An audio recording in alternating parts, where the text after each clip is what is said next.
ശബരിമല സ്വർണ്ണക്കൊള്ളക്കേസിനകത്ത് അവിടുത്തെ തന്ത്രി രാജീവിനെ സ്വാഭാവിക ജാമ്യത്തിലൂടെ കോടതി വിട്ടയച്ചു. അദ്ദേഹം 41 ദിവസം ജയിലിൽ കിടന്നു. അതിനുശേഷം അദ്ദേഹത്തിനെതിരായ ഒരു തെളിവിൻ്റെ കണിക പോലും ഹാജരാക്കാൻ SITക്ക് കഴിഞ്ഞില്ല. വിജിലൻസ് കോടതി അദ്ദേഹത്തിന് നിരുപാധികം മോചിപ്പിച്ചു. അദ്ദേഹം കുറ്റക്കാരനാണെന്ന് കണ്ടെത്തിയുമില്ല. SITക്ക് ഏറ്റവും വലിയ ബ്ലോ ആയിരുന്നു അത്. SITയുടെ ആദ്യകാല അന്വേഷണം നല്ല മികവുറ്റ രീതിയിൽ മുന്നോട്ട് പോയപ്പോൾ എന്നെപ്പോലുള്ളവർ അവരെ ശ്ലാഘിച്ചുകൊണ്ട് സംസാരിച്ചിരുന്നു. പക്ഷേ അവർക്ക് തന്ത്രിയെ അറസ്റ്റ് ചെയ്തതോടുകൂടി അന്വേഷണം പാളിയെന്ന് ഞാൻ പറഞ്ഞു. അത് ഒരു കാര്യവുമില്ലാതെയാണ് തന്ത്രിയെ അറസ്റ്റ് ചെയ്തത്. തന്ത്രിയുടെ കൈവശം അല്ലെങ്കിൽ ഒരു പ്രൈവറ്റ് ബാങ്കിൽ 2,15,00,000 ഉണ്ടായിരുന്നു. ആ ബാങ്ക് പൊട്ടിപ്പൊളിഞ്ഞു പോയി. അതിനെതിരായിട്ട് തന്ത്രി ഒരു കേസ് കൊടുത്തില്ല. അങ്ങനെ ഒരു ആരോപണം വന്നു. അദ്ദേഹത്തിൻ്റെ ഭാര്യയുടെ പേരിൽ 65ഓളം ലക്ഷം രൂപ ബാങ്കിൽ കിടപ്പുണ്ട്. ഇതൊന്നും അദ്ദേഹം സ്വർണ്ണം കൊള്ള നടത്തിയതിൻ്റെ പങ്ക് പറ്റിയതല്ല. അത് കൃത്യമായിട്ട് SITക്കും അറിയാം. പിന്നെ എന്തിനാണ് ആ പാവത്തിനെ അറസ്റ്റ് ചെയ്തതെന്നാണ് ഞാൻ ചോദിക്കുന്നത്. കോടതി 41 ദിവസം അദ്ദേഹം ഏകദേശം 4 പ്രാവശ്യം 14 ദിവസം വെച്ച് റിമാൻഡ് ചെയ്ത് അദ്ദേഹത്തിനെ തടവിലാക്കി. കോടതി അത് മുഴുവൻ പരിശോധിച്ചു. ഒരു തെളിവും തന്ത്രിക്കെതിരായിട്ടില്ല. തന്ത്രിക്ക് വന്ന പണം അതിന് വേറെ മാർഗം അദ്ദേഹത്തിനുണ്ട്. കാരണം തന്ത്രിക്ക് ധാരാളം പണം ശബരിമലയിൽ വന്നു പോകുന്ന ഭക്തന്മാർ കൊടുക്കും. അദ്ദേഹത്തിൻ്റെ കയ്യിൽ നിന്ന് ഒരു പൂവ്, അല്ലെങ്കിൽ അദ്ദേഹത്തിൻ്റെ കയ്യിൽ നിന്ന് ഒരു നിവേദ്യം, അല്ലെങ്കിൽ അദ്ദേഹത്തിൻ്റെ കയ്യിൽ നിന്ന് അല്പം നെയ്യ്. അദ്ദേഹത്തിന് ധാരാളം പണം കിട്ടുന്ന ഒരാളാണ്. അതിന് അദ്ദേഹം ഇൻകം ടാക്സ് മാത്രം കൊടുത്താൽ മതി. ഇൻകം ടാക്സ് കൊടുത്തില്ലെങ്കിലും ആ ഇൻകം ടാക്സ് റിട്ടേൺ സമർപ്പിക്കാത്തതിന് അദ്ദേഹത്തിന് ഒരു പെനാൽറ്റി അടിച്ചിട്ട് ആ പെനാൽറ്റി തുക കെട്ടിവെച്ചാൽ അദ്ദേഹത്തിന് ഇൻകം ടാക്സിൻ്റെ ഒരു നടപടി എടുക്കാൻ കഴിയില്ല. അദ്ദേഹത്തിന് എന്തിനാണ് പ്രതി ചേർത്തത്? അന്വേഷണം പാളി എന്നുള്ള കാര്യത്തിൽ യാതൊരു സംശയമില്ല. രാഷ്ട്രീയ സമ്മർദ്ദത്തിൻ്റെ പുറത്താണ് തെളിവില്ലാത്ത ശബരിമലയിലെ 1974 മുതൽ ഈ കണ്ഠരര് ഫാമിലി അവിടെ തന്ത്രിമാരാണ്.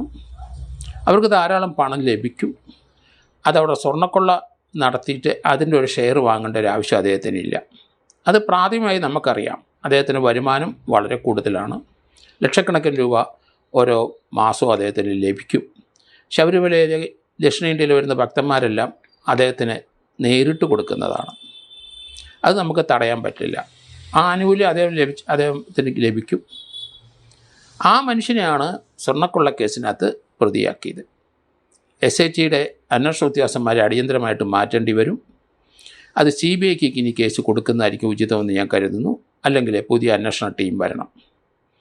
എന്ത് അന്വേഷണത്തിലാണ് നിരപരാധിയായ ഒരാളെ 41 ദിവസം നിയമവിരുദ്ധമായി സബ് ജയിലിലിട്ടത്?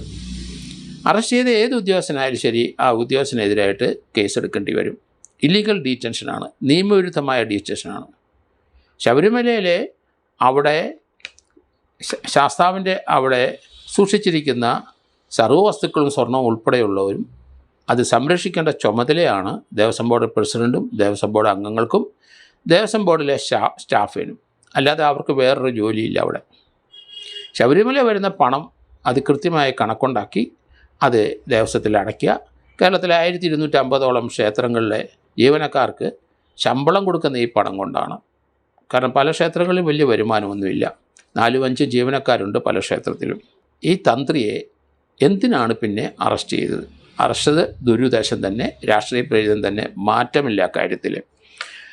ഈ ശബരിമല തന്ത്രിയോട് ഇടതുപക്ഷ ഗവൺമെൻറ്റിന് ഒരു വൈരാഗ്യം കൂടിയുണ്ട്.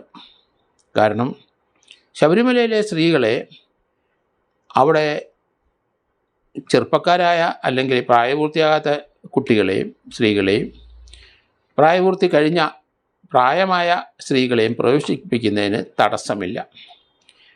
ശബരിമല ശാസ്താവ് ഒരു നൈഷ്ഠിക ബ്രഹ്മചാരിയാണ്. അതുകൊണ്ട് സ്ത്രീകളെ അവരുടെ ശാരീരികമായ മാറ്റം സംഭവിച്ച് തീരുന്നിടം വരെ പ്രവേശിപ്പിക്കാൻ പാടില്ല.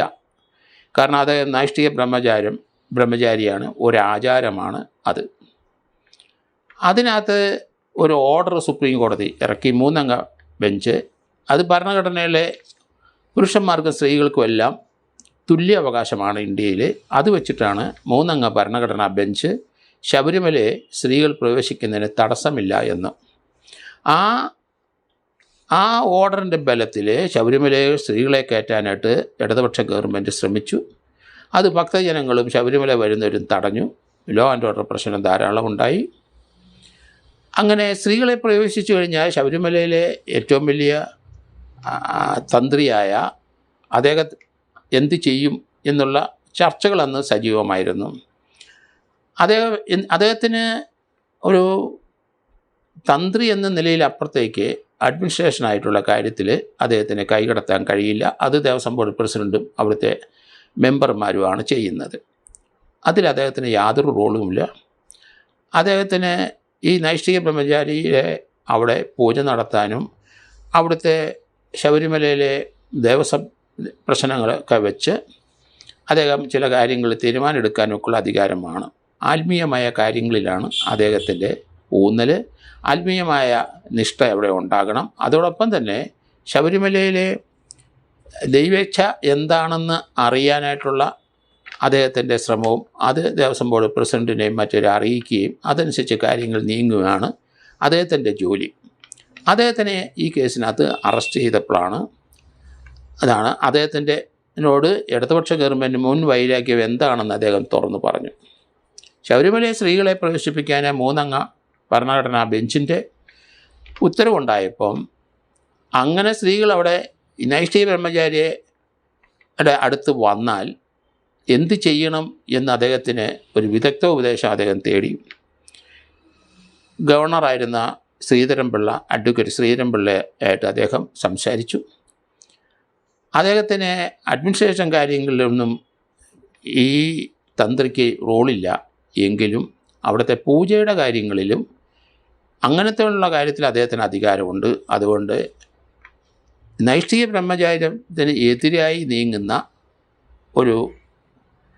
ഒരു ചടങ്ങോ അല്ലെങ്കിൽ അങ്ങനെ ഉള്ള സ്ഥലത്ത് സ്ത്രീകൾ പ്രവേശിക്കുകയും ചെയ്താൽ എന്ത് ചെയ്യണമെന്നുള്ള ചിന്ത വന്നപ്പോൾ അദ്ദേഹം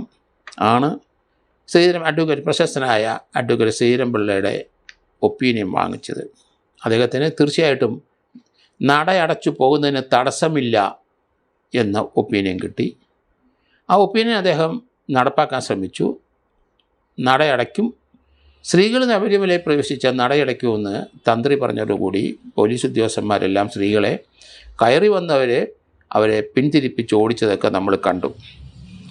അതിനോട് ഈ ശബരിമലയെ സ്ത്രീകളെ പ്രവേശിപ്പിക്കുന്നതിനോട് തന്ത്രി സ്വീകരിച്ച നടപടിയെ ഇടതുപക്ഷ ഗവൺമെൻറ് വിമർശിച്ചു. അവരുടെ നയത്തിനും പോളിസിക്കും വിപരീതമായിട്ടാണ് തന്ത്രി പ്രവർത്തിച്ചത്. അതുകൊണ്ട് തന്ത്രിയോട് വൈരാഗ്യമുണ്ട് എന്ന് അദ്ദേഹം കോടതിയിൽ വാദിച്ചു. അദ്ദേഹത്തിന് എതിരായിട്ട് ഒരു കണിക പോലും എവിഡൻസ് കൊടുക്കാനായിട്ട് SITക്ക് കഴിഞ്ഞില്ല. അദ്ദേഹത്തിന് ഇനി പ്രോസിക്യൂട്ട് ചെയ്യാനും കഴിയില്ല. അങ്ങനെയാണ് അദ്ദേഹത്തിന് ജാമ്യം 41-ാം ദിവസം കൊടുത്തു.